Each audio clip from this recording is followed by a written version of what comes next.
Europe 1. Le journal de 6h, Fanny Marceau, bonjour. Bonjour Thomas, bonjour à tous. C'est une affaire qui interroge nos plus bas instincts et leur exacerbation sur Internet. Une affaire qui pose aussi la question de nos garde-fous. Dans la nuit de dimanche à lundi, en direct sur la plateforme australienne Kik, le streamer français Jean Portmanov, 46 ans, s'est éteint. Son autopsie prévue aujourd'hui devra dire si sa mort est liée aux sévices et humiliations qu'il subissait depuis une dizaine de jours de la part de ses deux camarades sous les yeux de milliers d'internautes, des anonymes qui suivaient leur live chaque jour comme une télé-réalité sans aucune régulation. Pourtant, la France a bien une autorité dont la mission est de réguler ses contenus, l'Arcom, et elle était alertée depuis des mois, Alexis de La Fontaine. Oui, le 15 décembre, puis le 10 février, et à nouveau ces dernières semaines, les signalements à l'Arcom n'ont cessé de pleuvoir. Médias, internautes et associations, tous se sont mobilisés pour que l'autorité s'empare du dossier. En vain, le gendarme de l'audiovisuel dit ne pas avoir réussi à joindre le site Kik, un échec qui remet en question l'utilité de l'Arcom, selon le député Renaissance Carl Olive. À quoi sert l'Arcom ? Quel est ce zèle ? Un exemple, encore une fois, qu'on a un certain nombre de sujets sur les régies autonomes en France. On veut faire des économies, commençons par fermer celles et ceux qui ne servent pas à grand-chose. Et force est de constater que l'Arcom doit se remettre en question. Avec 350 salariés et un budget de 50 millions d'euros par an, comment l'Arcom a pu passer à côté d'une telle situation ? Le gendarme de l'audiovisuel a-t-il intentionnellement fermé les yeux ?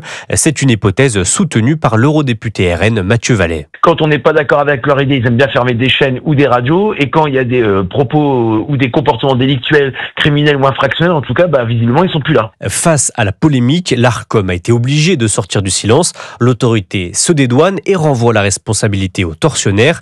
Enfin, elle dit avoir réussi à contacter la plateforme australienne. Et une rencontre entre un représentant de Kik à Malte et l'Arcom est prévue dans les prochains jours. Alexis de La Fontaine du service politique d'Europe 1. Un homme de 24 ans placé en garde à vue après la découverte de 4 corps dans la Seine le 13 août dernier à Choisy-le-Roi dans le Val-de-Marne.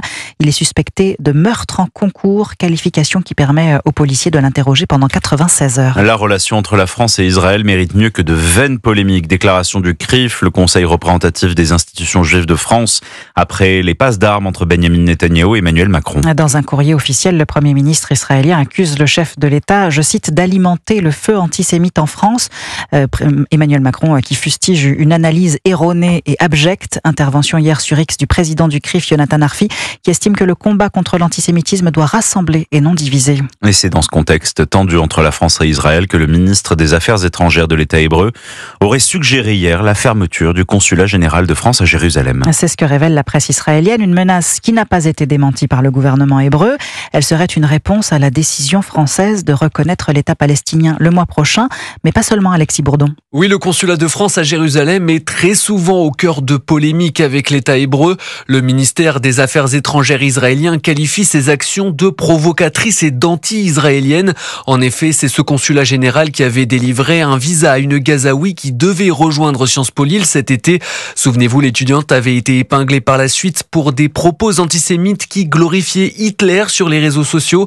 Elle a depuis quitté la France pour le Qatar. Le consulat de Jérusalem fait partie des 3 consulats français en Israël, mais c'est lui qui est chargé de traiter les demandes de visa des Palestiniens souhaitant se rendre en France, ce que n'apprécie pas le gouvernement Netanyahou. Cette fermeture serait un véritable signal fort envoyé à Paris. La diplomatie française est en effet présente dans la ville 3 fois sainte depuis le XVIe siècle.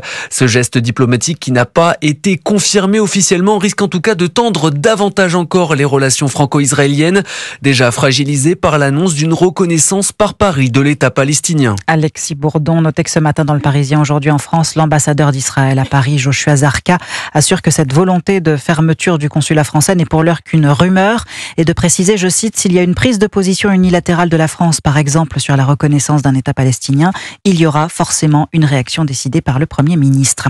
L'actualité internationale, ce sont aussi les négociations pour la paix en Ukraine qui se poursuivent et notamment la question des garanties de sécurité à apporter à Kiev. Elles étaient hier au cœur d'une réunion des chefs d'état-major de l'OTAN. À quoi pourrait-elle ressembler, Wilfried de Villers ? Eh bien, la première de ces garanties de sécurité, c'est d'assurer un soutien sans faille au réarmement et à la régénération de l'armée ukrainienne, de contribuer aussi à la montée en puissance de ses équipements militaires. Il faut à tout prix éviter une démilitarisation de l'Ukraine, estime le géopolitologue Cyril Brett. C'est déjà sans doute une exigence russe, la démilitarisation, soit d'une partie, soit de la totalité de l'Ukraine. Et ça, c'est un point sur lequel les Européens, les Américains doivent être extrêmement fermes pour l'entrée en négociation avec la Russie. L'adhésion de l'Ukraine à l'UE pourrait aussi constituer une forme de garantie de sécurité, sauf que c'est une ligne rouge pour Moscou, tout comme le déploiement de forces européennes en Ukraine après un éventuel accord de paix. Option tout de même sur la table, avancée plusieurs fois par Emmanuel Macron ces derniers jours, mais rejetée par l'Allemagne, la Pologne et l'Italie.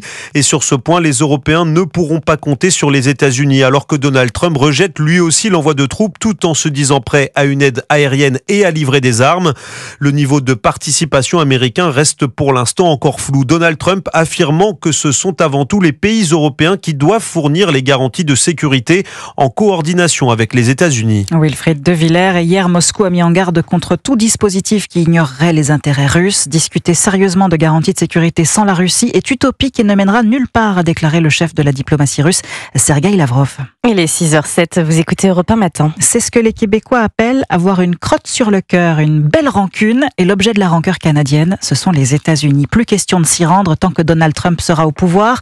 Sa volonté de faire du Canada le 51e État américain, où les droits de douane à 35% ne sont pas du tout passés, au point que les vacanciers canadiens boudent leurs voisins. Et c'est la France qui est gagnante. Plus 25% de réservation de billets pour Paris cet été par rapport à l'an dernier. Reportage Laura Legault. Les vacances aux États-Unis de Régiv et sa famille ont été annulées. À la dernière minute, le Canadien a préféré la France comme nouvelle destination. On devait aller à New York, on a décidé de visiter Paris à cause des tarifs douaniers entre les États-Unis et le Canada. Le père de famille n'habite qu'à 2 heures de route des États-Unis, mais il ne veut plus s'y rendre. L'ambiance n'est plus comme avant. À cause de l'animosité entre les deux pays, on ne s'y sent plus en sécurité. Face à la Tour Eiffel, en plein été, c'est un changement de décor pour Valérie et Romain. Le couple québécois passe toutes ses vacances sur la côte est des États-Unis.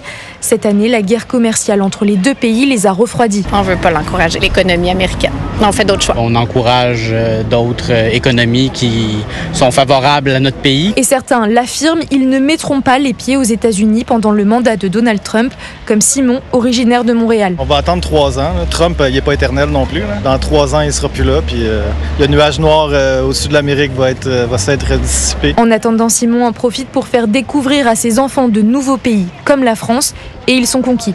Laura Legault. Et il y a un trésor que les vacanciers ne pourront plus voir pendant un certain temps en France, c'est la tapisserie de Bayeux. Le musée ferme ses portes dans 10 jours en octobre 2027 pour travaux.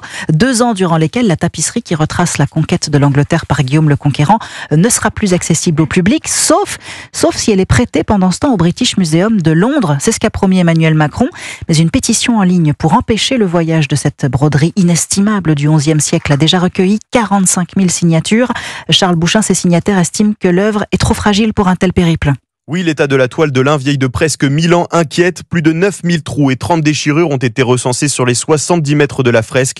L'idée d'un départ à Londres préoccupe Didier Rickner. Cet historien de l'art est à l'origine de la pétition pour empêcher le départ de la broderie. Il y a un vrai risque de déchirure, d'agrandissement des trous, etc. et de chute de matière qui vont la détériorer encore plus qu'elle ne l'est. On menace l'intégrité d'une œuvre qui est totalement unique. Même la Joconde est une œuvre de Léonard de Vinci, un tableau. Il existe d'autres tableaux de Léonard de Vinci. C'est évidemment extraordinairement précieux.